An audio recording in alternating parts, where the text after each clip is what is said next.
Hello मुलांनो, आज आपण EVSचा केअर ऑफ द बॉडी या धड्याचे एक्सरसाइजेस सोडवणार आहोत. पेज नंबर 20 याच्यावर हा आपला धडा आहे. हा आपण शिकलो आहोत. यात आपण काय शिकलो तर how can we keep our body fit and healthy. आपण आपली बॉडी फिट आणि हेल्दी कशी ठेवायला हवी हे आपण या धड्यामध्ये शिकलो आहोत. मग त्यात काय काय आपल्याला सांगितलं होतं की we should take adequate exercise, play outdoor games, always breathe in through the nose, always sit with your back straight, stand straight, walk upright, go to the parks and gardens to breathe in fresh air, run short distance races, and the most important is we should go to bed early and get up early in the morning. हे इतके महत्त्वाचे points आपण या धड्यात शिकलो. तर आता या धड्याचे एक्सरसाइजेस काय आहे ते आपण बघणार आहोत. बघा, पेज नंबर 22 याच्यावर हे एक्सरसाइजेस आहेत. त्यातला क्वेश्चन नंबर 1 आन्सर. हे तुम्हाला गेम्सचे नावच फक्त सांगायचे आहेत. खूप छान सोपा प्रश्न आहे हा. त्यातला पहिला आहे which games do you like. तुम्हाला कोणते कोणते गेम्स आवडतात. मग सांगा बरं तुम्हाला कोणते कोणते गेम्स आवडतात. यात आता उत्तर मॅडम सांगणार नाही आहेत, कारण तुम्ही तुमच्या आवडीची नावं सांगायची आहेत. ठीक आहे. मग इथे तुम्ही आता सांगू शकता, मला माहिती आहे तुम्हाला सगळ्यांना आवडणारा, सगळ्यात जास्त आवडणारा गेम आहे क्रिकेट. बरोबर आहे ना. मग तुम्ही इथे लिहू शकता क्रिकेट, फुटबॉल आणि असे कुठलेही गेम्स. ठीक आहे. जे तुमच्या आवडीचे गेम्स आहेत त्याची नावं या प्रश्न लिहायचा आणि त्याच्या खाली त्या गेम्सची नावं लिहायची. पुढचा प्रश्न number 2. Tell the names of the games you play at home. म्हणजे तुम्ही घरी कोणते कोणते गेम्स खेळता त्याची नावे तुम्हाला द्यायची आहेत.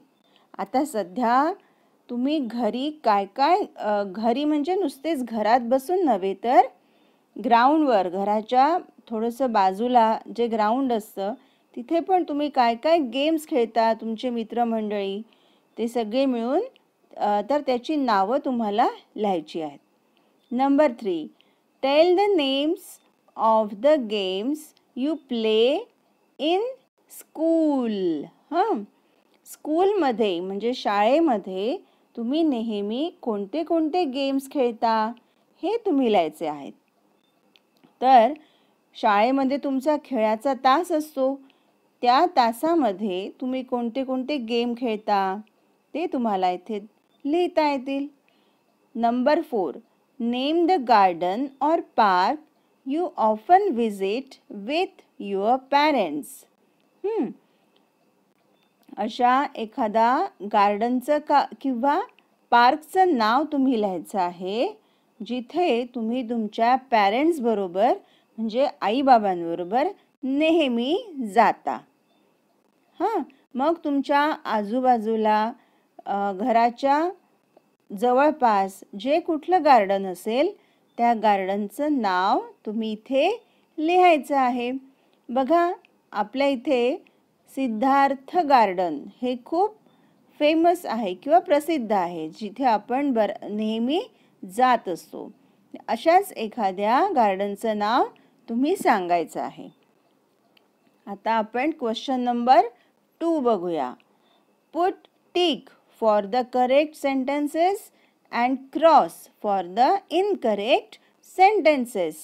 म्हणजे तुम्हाला जी पुढे वाक्य दिली आहेत ती जर बरोबर असतील तर त्याच्या समोर, वाक्याच्या समोर जे बॉक्स दिले आहे त्या बॉक्समध्ये बरोबर वाक्याला राईट करायचं आहे म्हणजे टिक करायचं आहे आणि चुकीच्या वाक्याला क्रॉस करायचं आहे. आलं लक्षात? चला, पहिलं नेहमीप्रमाणे पहिलं आपल्याला सोडून दाखवलेलं आहे. Sleeping at night makes us lazy. Lazy म्हणजे आळशी. हे वाक्य काय सांगतंय की रात्री झोपल्याने आपण आळशी होतो. हे वाक्य बरोबर वाटतंय का? तर नाही. बघा, फुली दिली आहे इथे. कारण रात्रीची झोप आपल्या शरीराला अत्यंत आवश्यक असते. हे आपण धड्यात सुद्धा वाचलं आहे. कारण दिवसभराच्या सगळ्या ॲक्टिव्हिटीज नंतर आपलं शरीर थकत असतं. मग त्यामुळे आपल्या शरीराला रेस्टची म्हणजे आरामाची गरज असते. त्यामुळे आपण रात्रीची झोप तर घ्यायलाच पाहिजे. लेझी आपण त्यांनी आळशी होणार नाही, तर उलट दुसऱ्या दिवशी ताजेतवाने होणार आहोत. म्हणून हे वाक्य क्रॉस देणार आहोत आपण इथे, कारण ते वाक्य चुकीचं आहे. Number 2, we should always sit straight. हो की नाही? हे तर वाक्य एकदम करेक्ट आहे. का? इथे कारण सांगतायत की तुम्ही नेहमी स्ट्रेट बसलं पाहिजे. मग स्ट्रेट बसलंच पाहिजे की नाही आपण? पाठीचा कडा आपला नेहमी ताठ पाहिजे. म्हणून आपण या पुढच्या स्क्वेअरमध्ये टिक मार्क करणार म्हणजे राईट देणार. Number 3, we should do regular exercise. आपण रेग्युलर एक्सरसाइज म्हणजे नियमितपणे व्यायाम केला पाहिजे. मग हे वाक्य तुम्हाला बरोबर वाटतंय ना? बरोबर, आपण रेग्युलर एक्सरसाइज केलं पाहिजे. कारण आपल्या बाकीच्या सगळ्या ज्या गोष्टी आहेत, आपण जेवतो रेग्युलर, TV बघतो रेग्युलर, खेळतो रेग्युलर, तसंच नियमित व्यायाम देखील आवश्यक आहे. Number 4, it is good to exercise immediately after the meals. बघा, या वाक्याचा अर्थ काय आहे आपण बघूया. की जेवणानंतर, मील्स म्हणजे जेवण, जेवणानंतर इमिडिएटली म्हणजे लगेचच ताबडतोब एक्सरसाइज करणं हे चांगली गोष्ट आहे. मग सांगा बरं, हे बरोबर आहे का? नाही. आपण जेवण झाल्याबरोबर अजिबात एक्सरसाइज करता कामा नये. उड्या मारणं, धावणं, पळणं असं काहीही करायचं नसतं. हे आपण पाहिलंच आहे. त्यामुळे या वाक्याला आपण या स्क्वेअरमध्ये क्रॉस देणार आहोत, चुकीचं देणार आहोत. ठीक आहे? आता 5वं वाक्य, good posture makes you sick. चांगली तब्येत किंवा आपले चांगला बांधा हा तुम्हाला सिक करतो म्हणजे आजारी करतो. तर हे बरोबर आहे का? नाही. तर हे वाक्य सुद्धा चुकीचं आहे. मग आलं लक्षात तुमच्या? अगदी सोपा अभ्यास आहे. आणि पहिल्या प्रश्नात तर तुम्हाला छान तुमच्या आवडीची नावं लिहायची आहेत, गेम्सची नावं. तर आता हा प्रश्न, हे दोन्हीही प्रश्न तुम्ही वहीमध्ये सोडवायचे आहेत. पहिले आपण जे वहीमध्ये या धड्याचे मुख्य मुद्दे लिहिले होते त्याच्या पुढच्या पानावर, आपण नवीन पानावर हे एक्सरसाइजेस सुरू करायचे आहेत.